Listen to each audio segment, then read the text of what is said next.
I think Paul's legacy is one that he shares very much with Erika in the story of who Paul was and how he made his art, why he made his art, and how Erika supported him during his lifetime. And when, after Paul's death, she continued to cherish his art. So the legacy, I think, is really one of the perseverance of art in its importance in one person's life and in the life of that person's spouse. And I would say on a community. And that's a very rare and unusual thing. So Erika's legacy is amazing. It is not only her anthropological work and her research in voodoo, altered states, women's studies, religion. She was an exceptional scholar. She was an early pioneer in the field of anthropology. She wrote hundreds of books, articles, reviews, but I think her true legacy would be the students she inspired and she taught to think. When I think of Paul and Erika, I really feel like they are a groundbreaking couple. At the time that their careers were expanding, they really upended the typical stereotypes and gender roles that were in place in mid-century America.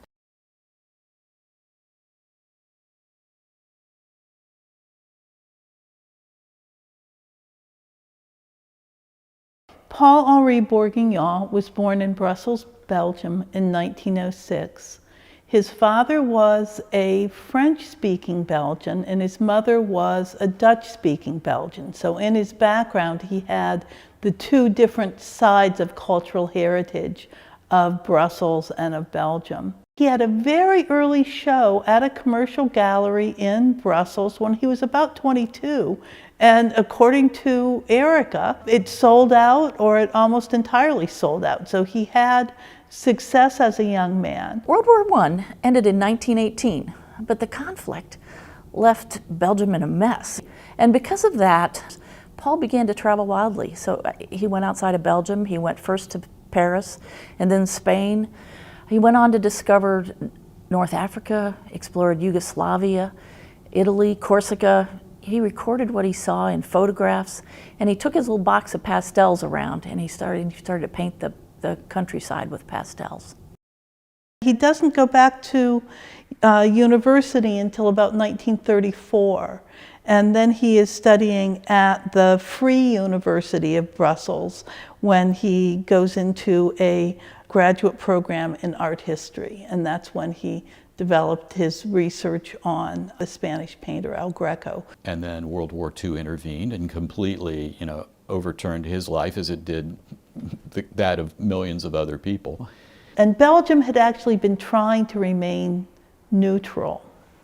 But the Germans invaded Belgium and overran Belgium in May of 1940. And like all able-bodied men in Belgium, he was conscripted into the army and ordered to try to get to France to join up with the French army and fight on the side of the Allies. And Paul and other men of his unit kept running into Germans and not being able to get across the lines. When they got to where they thought they maybe could meet up with the French army, nobody was there because they had retreated. And I think it was pretty frightening and pretty horrific. And eventually it became clear that there was there were some people that got to Dunkirk and got out, got to England to continue fighting, but Paul didn't, and I think it became clear he wasn't, and the people that he was with were not going to get through, and eventually they had to go back to Brussels, which was then occupied by the Germans, and survive there. And it can't have been easy. There were shortages, there was a lot of tension and fear. He got a job that involved processing ration coupons or ration books for foreigners. Brussels was not saturation bombed like some cities, but it was not a calm or easy place to spend the war. So during the Nazi occupation, there wasn't a lot for Paul to do except for work. So he kept himself busy by writing books and collaborating with respected Belgian expressionist artists. Alice Fry illustrated his book about the 7 days of creation that he wrote during that time.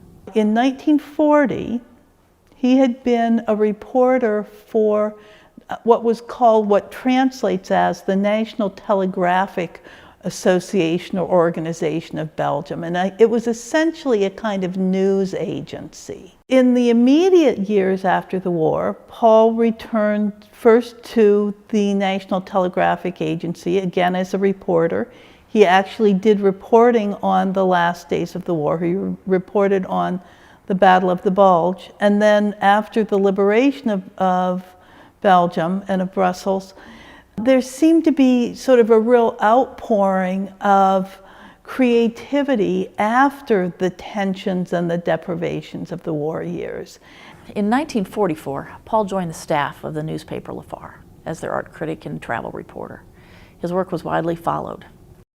So for a time, Paul also had a small gallery on a seaside resort town where he showed his own work next to progressive artists. Eventually, though, he decided that he was interested in getting out of Europe. And in those post-war years, it's the end of the hot war, but it's the beginning of the Cold War. By the 1950s, that's post-World War II, Europe really had to regenerate itself. And so art was sort of the last thing it was really thinking about. It was more concerned about getting itself going economically. For a time, he was an assistant to the consul general from Haiti in Brussels. And that was a very important connection for him to make, because he eventually ended up going back to Haiti through the invitation of the man that he had worked with. Belgium after the war, it was just not a pleasant place to live. Belgian economy was in disarray. So many Belgians, including Paul, they were afraid that another war was coming. Life was really anxious there. In 1947, Paul accepted an invitation from a former colleague to visit Haiti. So he persuaded his newspaper to support his trip in exchange for a series of travel articles. Erika was born in 1924 in Vienna, Austria, into what would be regarded as a very stable, middle-class family. Well, they were a Jewish family living in Vienna. In the 1930s, they came to realize that life was going to become dangerous. Her father was a lawyer, her mother a doctor. She was an only child, and they finally decided they had to leave Austria. It was a matter of considerable alarm for Erika's father, convinced as he was that the Nazis would be in Austria at some point. He said they took over in Germany, they're going to be here. So not long after that takeover in Germany, he set about trying to find a way out for the family of where to go. And it took, from that point, it took 6 years. They finally arrived in the United States in 1939 with a number of stops in between. So Erika and her family were actually very lucky. Most of her immediate family was able to get out of Austria. And they first went to Switzerland, where Erika, who had been attending a Jewish preparatory school, attended a Swiss boarding school while they were waiting to be able to come to the United States. That if they were able to get to the United States, they were going to be fine. I mean, they knew a lot about the United States. They knew they would have they'd be safe, and they have an opportunity. They would be fine.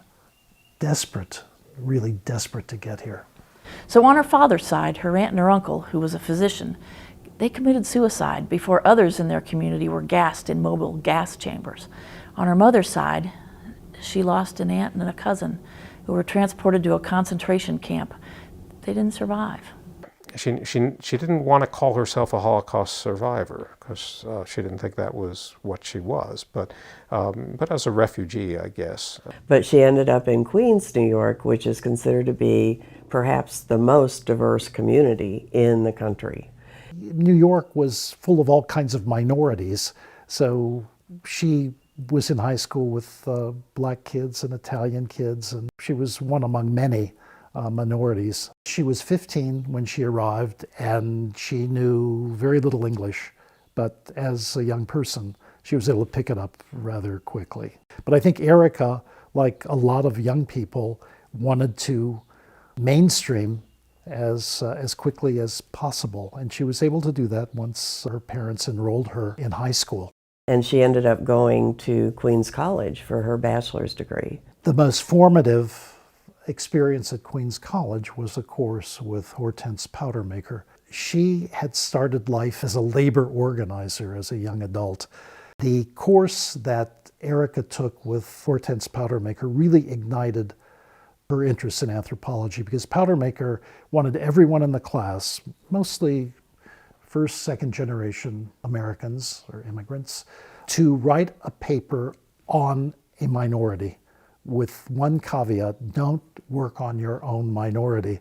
And so Erika picked Italian. She said, I knew nothing about Italians. But from the literature, Erika was discovering that the kinds of things that she and her family were going through in terms of adjustment, in terms of understanding the differences between themselves and mainstream America, were not unique. These were the experiences of other immigrant minorities like Italians. And that was a very considerable breakthrough for her.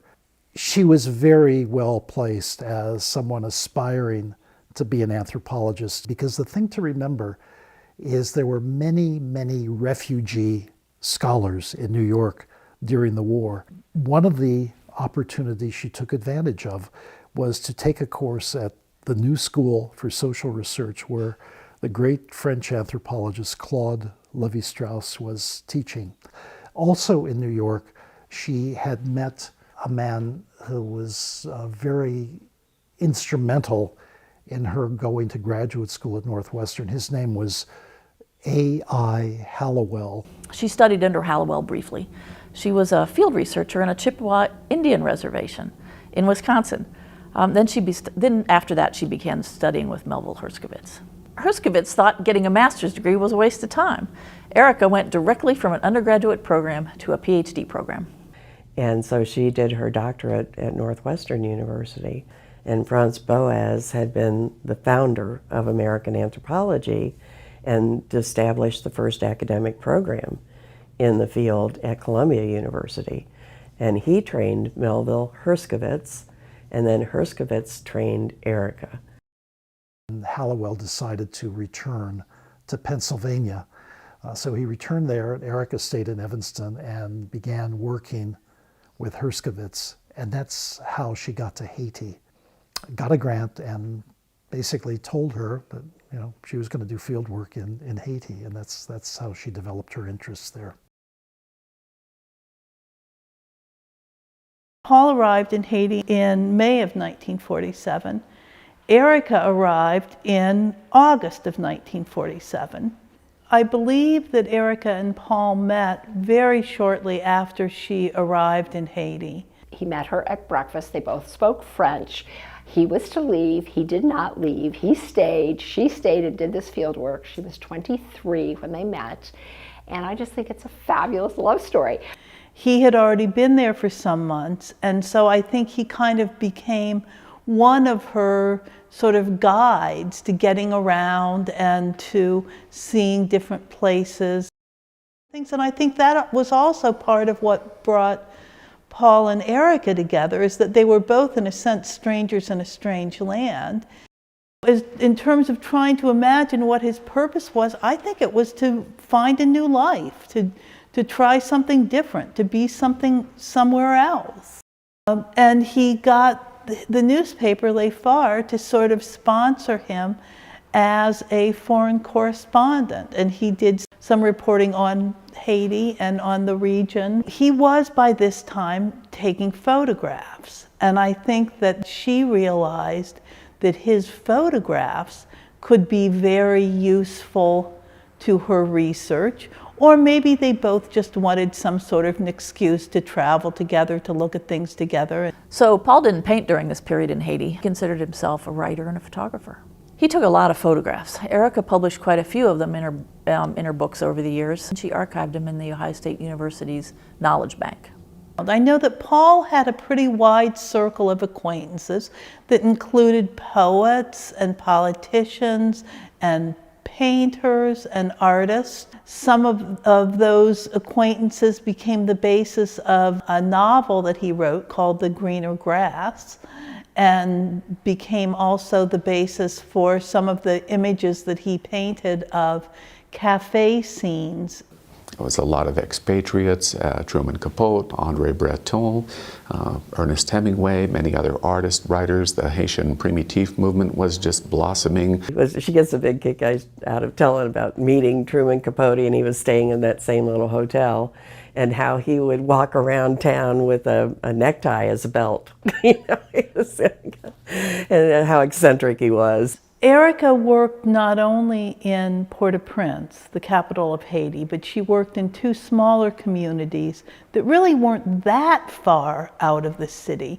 One of them was an area where sugar was grown that was to the west of Port-au-Prince, and the other was an area in a village called Furcy that was up in the mountains that was southeast of Port-au-Prince. Erika did a lot of work in Haiti. She conducted interviews with Haitians, including with school children. She collected their drawings of what was important to them. One of the things Haiti's known for, of course, is voodoo. You can't be in Haiti very long without learning about what is popularly called voodoo, but of course the real way it's said is vaudun, and spirit possession and trance. And she began getting interested in those things, and that set the trajectory for her career. As far as I know, she's one of the first people to study possession trance in Haiti and link it to the African origins of the Haitian population who were slaves to begin with. Voodoo priests helped to lead the slave rebellion in Haiti, which was the only successful rebellion against slavery in the whole new world. And instead of trying to scare people with what it represented, she showed its historical origins and its value in that society. I mean, she did this study in Haiti in great detail, but then she related it to other cultures by using data collected by other anthropologists and making comparisons between groups, finding the similarities and the differences. Her work in Haiti, one of the key things that was about was that sparked her interest in possession and trance states. Two things that are not unusual within religions. So the different kinds of roles that the voodoo priests and priestesses played in the culture, and also observing and finding out about how sort of trance states worked. And that became a basis that her research went on from for decades. Which sounds kind of, to most Americans, pretty bizarre. But in fact, worldwide, spirit possession is part of normal behavior. It's part of the cultural setting. And so individuals who are possessed by spirits, that's part of the culture. While Erika was finishing up her fieldwork in Haiti, Paul traveled to Peru. And that was in August of 1948. He stayed 15 months in Peru. Given the state of Europe after the war, it seemed to be a good choice for him. He was tired of Haiti. He traveled around, he took photographs, he wrote a book there, and he also, of course, he corresponded with Erika. Erika left in the summer of 1948 to go back to Northwestern and return to her graduate studies. And then in 1949, she was offered what was originally supposed to be a temporary position teaching at Ohio State. Erika came to teach a class for 1 quarter at Ohio State and ended up staying 41 years. So this is 1949, at a time when there were just a handful of anthropologists. And so she's one of the founding members, really, of this department. So she was 25 and had all kinds of students that were going to college on the GI Bill who were, older than she was. She talked about how she needed to be, pretty tough and pretty firm to be respected as a teacher. Many of Erika's students were men back from the war on the GI Bill. And they were older than she, and she was tiny. So she had to inspire them to listen to her, with respect and to learn. It must have been enormously challenging. She was hired as an instructor, And so, and being hired as an instructor means that it's not a permanent job. But then she was promoted to assistant professor, which is a tenure track position. She got tenure and progressed through the ranks to associate professor with tenure and then ultimately full professor. And also the only woman to ever be the chairman of our department. She was the chair for, not a real long time, and then she went back to teaching. But when she started, it was a combined department that was sociology and anthropology, and it wasn't until later that there really was an anthropology department, and she was, one of its sort of founding members. Yes, she would be considered to be a cultural anthropologist, and her specializations within that field would be psychological anthropology and the anthropology of religion. And then she developed this specialization that would have to do with women. As an anthropologist, she studied the psychological makeup of people in different cultures, looking for similarities among people all over the world and for differences among people all over the world. For example, one of the things she taught me that sticks with me forever, she was interested in people with split personalities. It's a psychological phenomenon. She and I even visited a mental hospital in Columbus that housed a person who was famous for his split personality. And we looked at videotapes of his behavior. And she said to me, in this country, split personality is considered a pathological condition. And we have to send the person to the hospital and try to get him to reunite his personalities into one. But she said, if you were living in Haiti or in Brazil, a person with a split personality is regarded as someone very special, as somebody who has a gift, not a pathological condition. But her whole life was anthropology. She was always doing anthropology. We would talk about all these topics all the time and just have these wonderful conversations and current events and just everything that was going on. She was a very good storyteller and very good at relating her own past, her own experience. So when you have a conversation with her, it's it's not sort of superficial. It's a discussion, and whatever on her mind, what's going on politically around in Columbus or around the country. When she talked to you, you were the only person in the room. She had that skill of making you have all of her attention when she was talking to you or with you. And she gave a lot to students, especially to graduate students. She was an amazing advisor to a lot of people. She would be able to engage with students wherever they were. People would ask questions from all over the map, and she would somehow manage to bring it into, somehow manage to make sense of it. She was very challenging in her seminars. She would ask you questions you didn't want her to ask because you really needed to you need to study everything before that class. I guess she also had this expectations of students that they would stand for what they came believing or in their interpretation. She also expected them, as I did too, to grow in their thinking over the quarter, not just what they brought to the class. I certainly wouldn't be who I am, for better or worse, without Erika. She was very interested in everybody's lives. She really liked knowing what we all did and how we got to her class.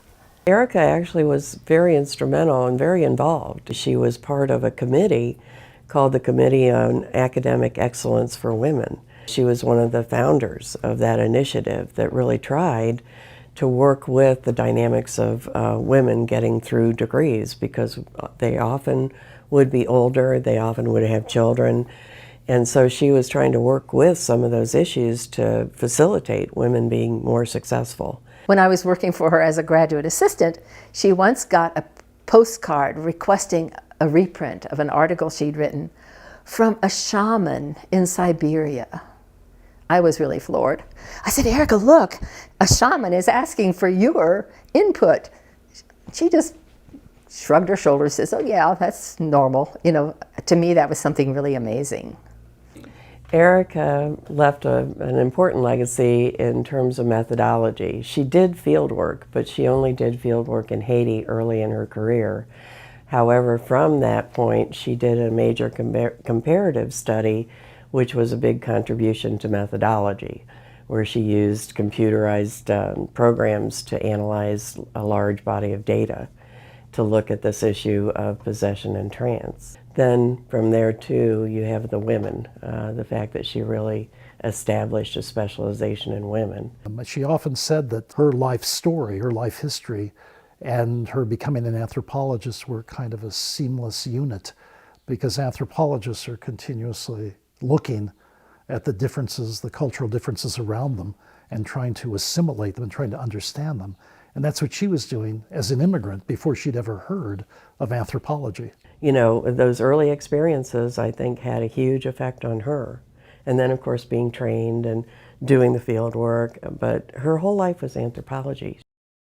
As long as people are working on spirit possession, religion, psychological anthropology, she will be a touchstone. She will be a resource of great importance as a scholar for people who would never have had the privilege of knowing her. But it's her work, her wonderful record of publication that endures.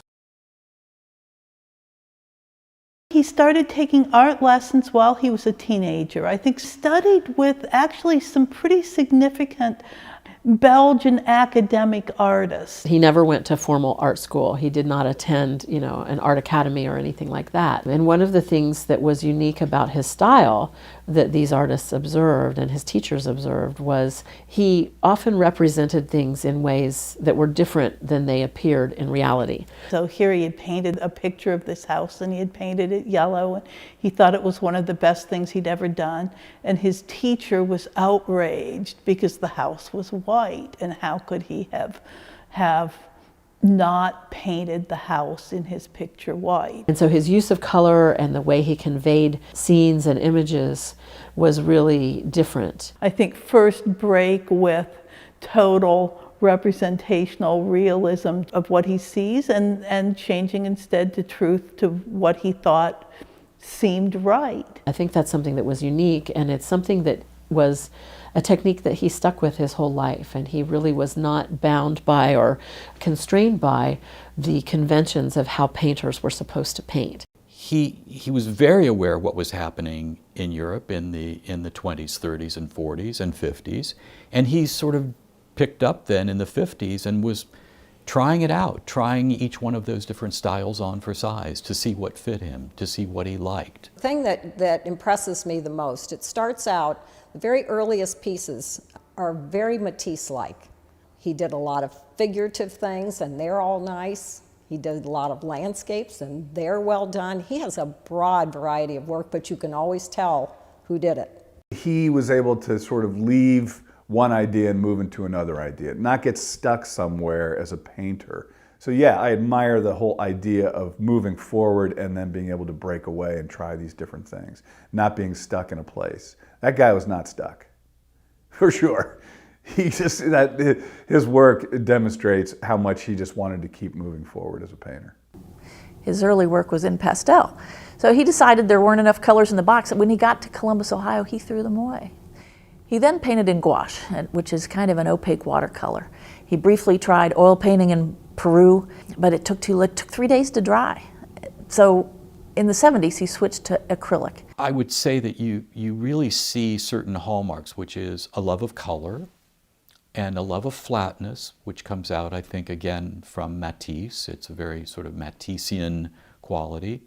His love of outline, of a strong outline, which kind of is a reminiscent of stained glass windows. And then very late in his work, you see this interest in abstraction. Paper surface, the picture surface, completely covered with dabs and brushes and squiggles of paint, which he then somehow teases out a suggestion of a figure. It's what you don't put down, right? It's sort of where you finish, what you leave, and he had that too. You know, he'd leave a lot of ground, he'd leave a lot of space. And everything he did has that, it's just enough. I don't think he ever overworked anything. He was pushing many different boundaries, and he worked in many different media. There was everything from graphite drawings to paintings, large scale, small scale. They were just very compelling. He was capturing the essence of humanity. His work mines all kinds of different versions of modernist art. Art that sort of straddles that line between being recognizable and not being recognizable. These head drawings, these head paintings he did that were these sort of geometric shapes of human heads, which isn't even close to reality. Every time we look at the painting, we see something a little different that we hadn't seen before, a little speck of color here, a little squiggle over here. I think people respond to the human, the very human quality of Paul's work, whether it's something joyous happening or whether it's something pensive, something that sort of takes you into another realm, an area of thoughtfulness. I think there's an accessibility about Paul's work that's very appealing to many people. At the same time, it feels modern. I think his style is very, very, very informed by European modernism, far more than by American modernism. Paul really doesn't come to pure abstraction until the very end of his life in the 1980s. And it's a really interesting phenomenon, though, that even in Paul's most abstract works, there is still usually the title or something that he picks out in the work of art that connects it to the human story, the human drama, a mother and child, a person, a religious figure. You know, when you look at them, there's not a lot going on in the eyes. Sometimes you have to read into it something about the people, and I like that. Some of them are just mysteries, but that makes you dig into the piece a little more visually. They're interesting to look at. They engage you without assaulting you or without making you feel too uncomfortable. And, you know, that's something I think that appeals to many people. The paintings just make you feel good. I mean, they cause me to stop and want to reflect on Paul and his journey and his experience and through his travels and the people that he met and the things that he saw. I guess I have an appreciation for how he chose to depict that. I know the difficulty in making good renderings and what goes into it and how much thought goes into it and how much measuring goes into it. If I'm drawing your face, I need to lay down points on my paper to sort of get an idea of that. But for somebody to put a pencil down and slide it around and pull that off, it's pretty extraordinary. And I really love his abstracts. When he goes so far abstract that he really got into this almost fractal or geometric little tiny marks. His way of applying the paint was very different in those. The greater degree of abstraction appeared as he matured as an artist, as he got older. After he came to the United States, after he married Erika, I think his world started getting smaller and smaller. His paintings reflect that because he became more and more abstract in his art. And I believe he developed this huge inner world of a vast imagination of colors and forms and ideas that filled that need that he had. You know, he did paint some scenes from memory from his years in Haiti and Peru and other places. I believe that his real development occurred when he was all alone and his whole world was in his mind. Not by just reading about other places, although he did that, but by painting his memories of all the different places he went. In Europe, in the former Yugoslavia, in North Africa, in Spain, in Italy, in France, and also very much in Haiti and in Peru. I think he just was living in his head by reimagining all these places that he knew and loved. When you see his work, because he's so good, you know where it is. You know it's Eastern Europe, you know it's Paris, you can see the bridges, you can see the towers. And the Haitian paintings that he did, you know, they're much more scattered, they're really more light-filled, and I guess you get a sense of the different places, but I don't think that he painted them any differently. I think he observed And in Haiti, what he observed were trees silhouetted against the sky, cast shadows that were awkward colors, yellows or purples, maybe that don't look natural. That's what he saw, that's what he painted. It doesn't surprise me that although he was not a particularly devout person, that references to Christian subjects continue to be part of his work throughout his life. But I think his religion sort of expressed a larger embracing of humanity, and I think he saw that in the art of Rouault. In the 1960s, he drew 250 illustrations or so of the Old Testament. And in the 70s, he drew a series of the Way of the Cross, or what he called the Via Crucis. So this is the first time that I knew that Paul was a genius. Jesus was clearly Jewish, and he was clearly suffering. When Jesus carried the cross, it was awkward and not pretty. He fell 3 times. Each time he lost more pencil lines, and he fell lower on the page with each fall, until he was just a smears on the bottom of the page. A church purchased those drawings, and they are now incorporated in worship as the Stations of the Cross. They're all along the wall, going up to the sanctuary, going up to the altar. They're very simple. He wasn't really painting for the art market in Columbus. He didn't really have to. He didn't need to sell his art to succeed. He was painting for his own enrichment. He started exhibiting in Ohio in the 1960s. So he exhibited in Columbus, in Iowa, in Canada.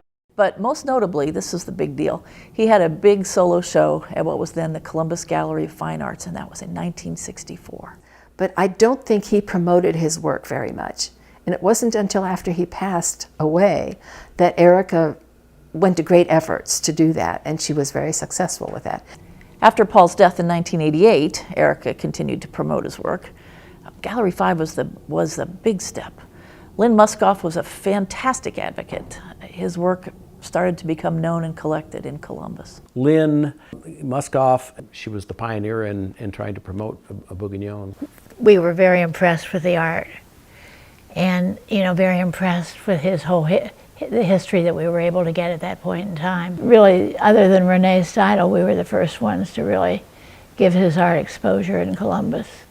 And we really sort of brought him to light, I think, among the art collecting population. Lynn had advertised in a art magazine for the first time, very expensive ad. I subscribed to that magazine, and I opened it up and saw this, and immediately went down the next day because I wanted to buy it. I didn't want it to get away from me. And she wasn't open. So I went across the street and had a cup of coffee and watched her shop until somebody finally came and opened the door, and I rushed over and said, I want to buy that.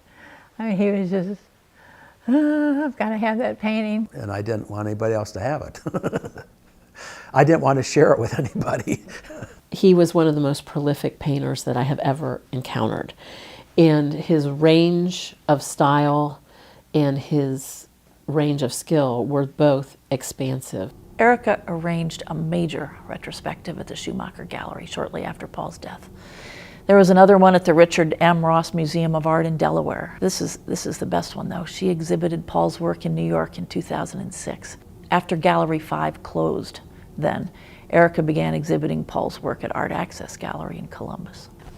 Soon after, Alt Gallery in Sedona, Arizona was interested in showing Paul's work. And then Ventana Fine Art in Santa Fe. That first week that he was at Ventana, 26 pieces sold immediately, just like that. We have a very international crowd here. A lot of people from all over the world come to Santa Fe, and they have responded very positively to his work in our Ventana gallery. His art was shown in Cleveland, Toledo, Akron, and Cincinnati. Within 20 years of his death, his work had been exhibited in 50 shows.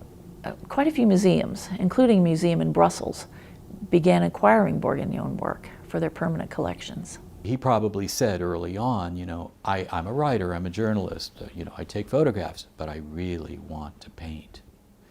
And that must have, there's a romance about a painter.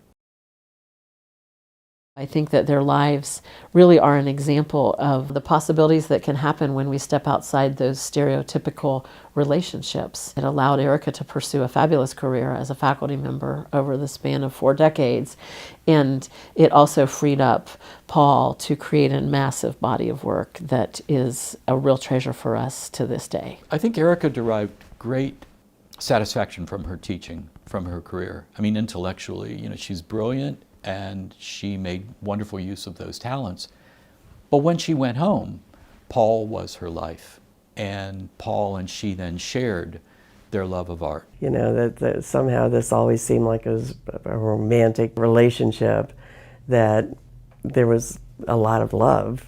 She obviously had a lot of love for him. They didn't really entertain a lot. They didn't go out a lot. Most of their life was within that house. So I sort of think of it as this house where, you walked in the front door and suddenly you were somewhere in Europe, maybe in Belgium or France. They talked French to each other. They held on to some degree of Europeanness with each other that they really couldn't have pretty much anywhere else. They shared a love of music. He was very into music, yes, and Eric and my husband talked a lot about that because my husband collected records, and Paul and Erika had a very, very large collection of records. Paul would collect things and do his paintings, and she would come home and they would have wine or sherry or tea. I think their home life was really kind of a refuge for both of them. We would all go into the living room, and Paul would sit on the sofa and I would sit on the sofa at the other end, and we would talk to each other, and Erika would sit in a chair opposite us. He would come down frequently and have tea with us or something like that, but then it wasn't until I started talking to him about his art that he would be more involved with us. He liked to tease by showing me his painting and saying, "What do you see here?" Well, there's little circles and there's little dots, and oh yeah, there's a profile there of somebody, and he would just smile and grin and not say a word, and she wouldn't either. So it was just really fun. It was wonderful. He had a very wry sense of humor. The best memories I have of Erika and Paul together is because I would see Erika at class and at school, and she was very professional. And then I would see Erika and Paul together, and he could make her giggle so easily. He would just say little things, and she'd giggle, and it's like, what? Professor Bourguignons giggling? Well, I had the same impression every time I walked into that house, not just the first time. It's overwhelming. It was like a museum. There were sculptures and tapestries and paintings and objects all over the place, everywhere you looked. So you could sit there in one chair and look around the room for hours and see things that you'd never seen before. To me, it was like Paul bringing the world into his house. Paul and Erika probably too, but Paul mainly, I think, because I think he was responsible for most of the things that were there. He brought the world inside the house. It's all, as I say, the house was just one big sort of blur of images. I think she loved visual things. It's clear from her house. She loved all kinds of things, not just Paul's paintings, but objects and books and bindings of, and the record covers. And it was just filled with Paul's work. It was always this presence. He was always there. Walking into Paul's studio was like a time capsule, and you could almost imagine him sitting there. It was the most wonderful experience. I remember her showing us the north bedroom where he painted, and after he died, she never touched anything. It was exactly the way he had left it. They clearly had just this great life together. It was just an amazing house. In some respects, it was a house where the clocks stopped in 1988 at Paul's death. But in other ways, it was a house that continued to grow. Erika was constantly, I think, thinking about having conversations with Paul, looking at his work, not letting things stagnate and become dusty. I mean, she was constantly thinking about what can I do to introduce Paul, to keep Paul's life and art vital, today.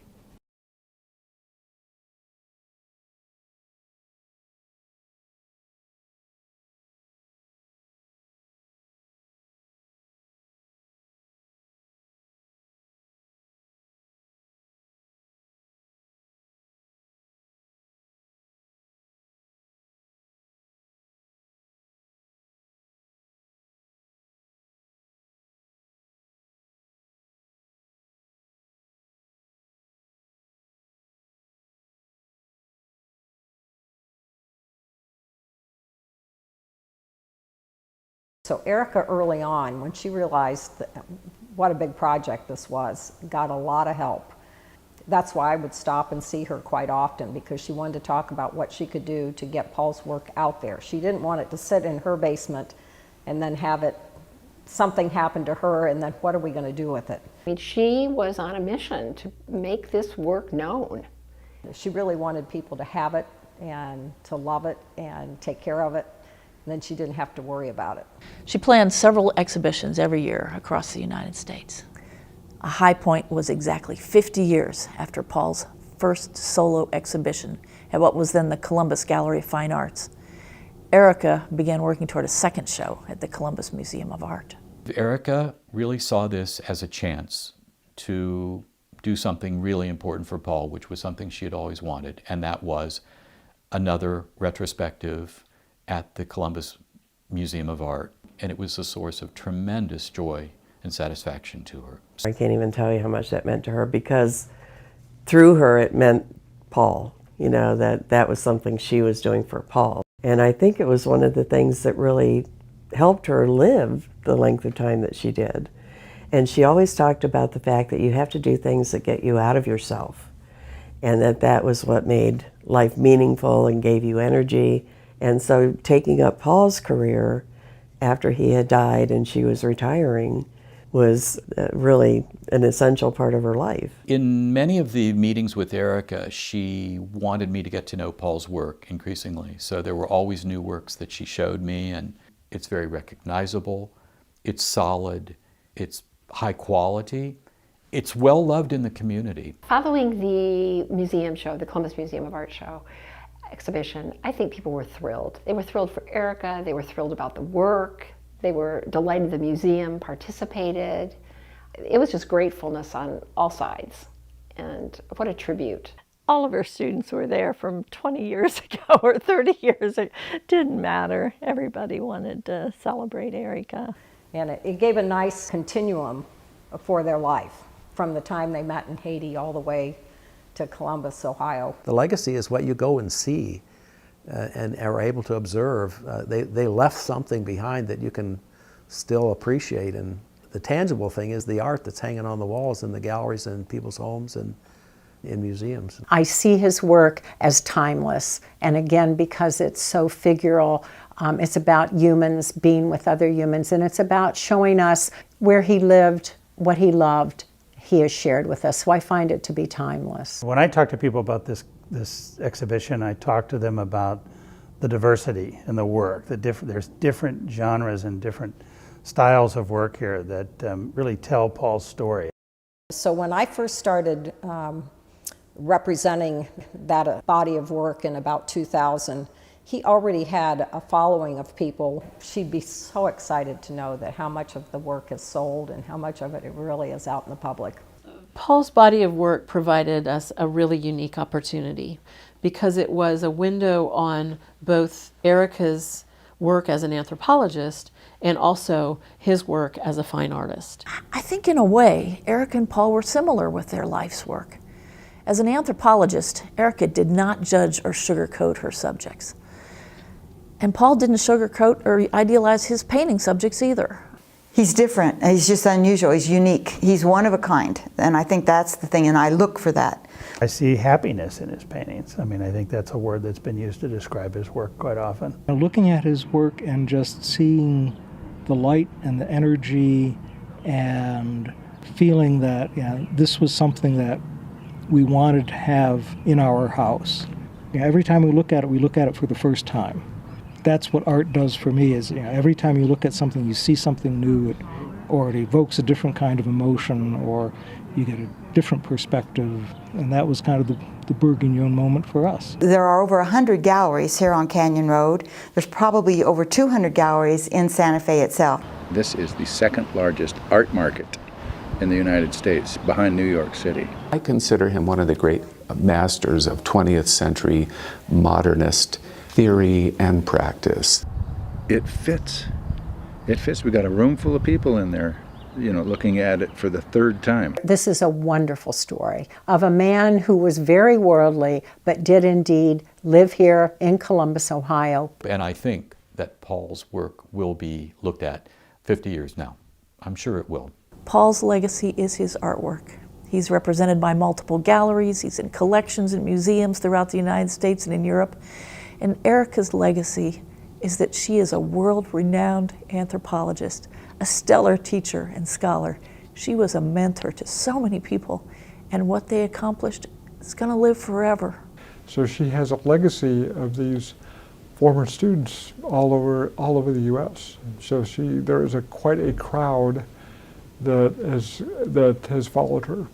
Erika and Paul's lives are examples of what becomes available to us when we are open to the possibility of different roles, when we are open to the possibility of exploring cultural heritages that are different from our own, and also when we open up our minds to immigrants, because both Paul and Erika were in fact immigrants to this country, and their European heritage really enriched their lives, and when we allow ourselves to tap into that, our lives are enriched as well.